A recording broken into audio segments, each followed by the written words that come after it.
raspberries took root really well, so next year in raspberry season we will have plenty. Got lots of pumpkins growing.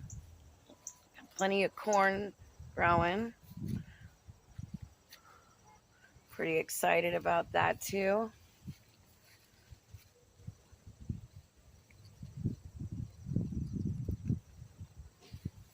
Beautiful gladiolas from last year's bulbs.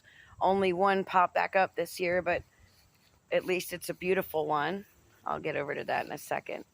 Check out my big old pumpkin. Big old pumpkin! That's going to be a big one. My mint plants don't really want to take a root. I'm going to have to go get a couple more from Megan's neighbor. These are apple mint.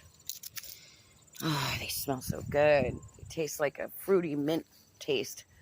Lily and I are going to have some tea. I dried out some of the leaves. Get off my pumpkin. I know there was, here we go. Here's another little one growing good. Here's another one growing good. There's lots of them on there. All right, I gotta be really careful how I step. I don't want to step on my vines at all.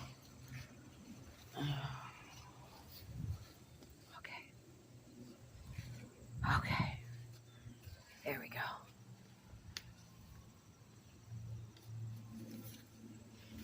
Lots of stuff. These are going to be beautiful pumpkins. Oh, man. Beautiful gladiolas. Look at this. I'm going to have to put something there so it won't fall over.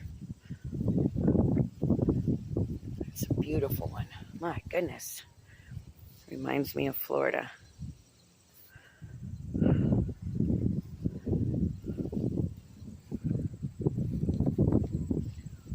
Tomatoes are really doing well now. A couple of them are finally starting to ripen properly. It took them a little while. Hey there, honey. Hey, you guys pollinate, pollinate, pollinate.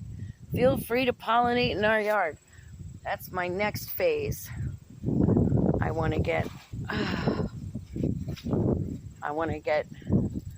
some beehives. Lots of beautiful tomatoes. There's a ton on here too growing.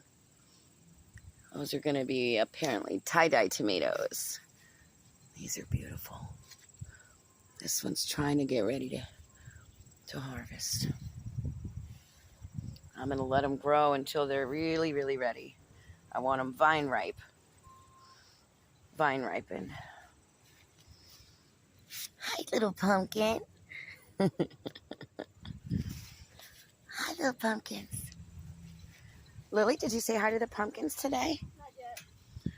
Well, they love it when we say hello to them. Hi, little pumpkin. Hi, Skitty. They love our oxygen. It helps them grow. Breathe on them, babe. I want a big pumpkin. I'm excited about this one.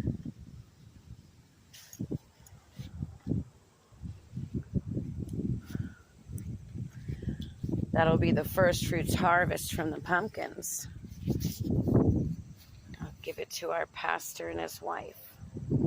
Finally got rid of the ant infestation on the peach tree and really pruned it so it can start growing. Maybe next year we'll have good peaches.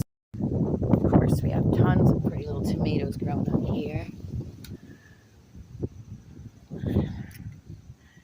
Pepper plants are really stunted over there, but I got a lot of really good pole beans.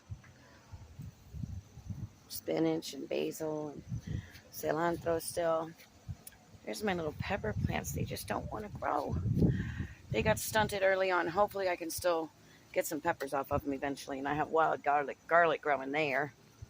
Starting to sprout. You can see the little sprouts. More pole beans and chives that I just trimmed yesterday. I came and harvested a bunch of herbs and dried them out.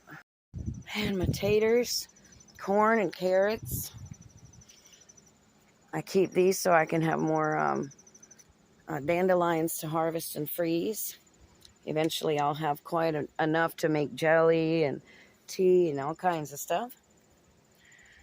The Timothy grass. I harvested our wild carrots yesterday, and they were wonderful. I used the tops of them. Here, let me show you. So I've been learning a lot about these, and you can actually eat everything about it, of course, but this part has the most incredible, exquisite flavor. It's like almost like a spice, like coriander or something kind of flavor, or even hazelnut, or no, more coriander. And we used it. I made sure to add some into our seasonings for our food last night, as well as wild garlic and lovage and stuff. And oh my goodness, the flavor is impeccable in the chicken and rice. And I even put some in my bread, and I made herb garlic bread where it's just in the dough itself. And oh my goodness, talk about amazingly good. I hope you guys enjoyed the garden tour. My poor roses. I had to really fight off the aphids this year, but it's been blooming like crazy. It's just in the middle of a blooming period. It's going to have like 20 more roses by this time next week.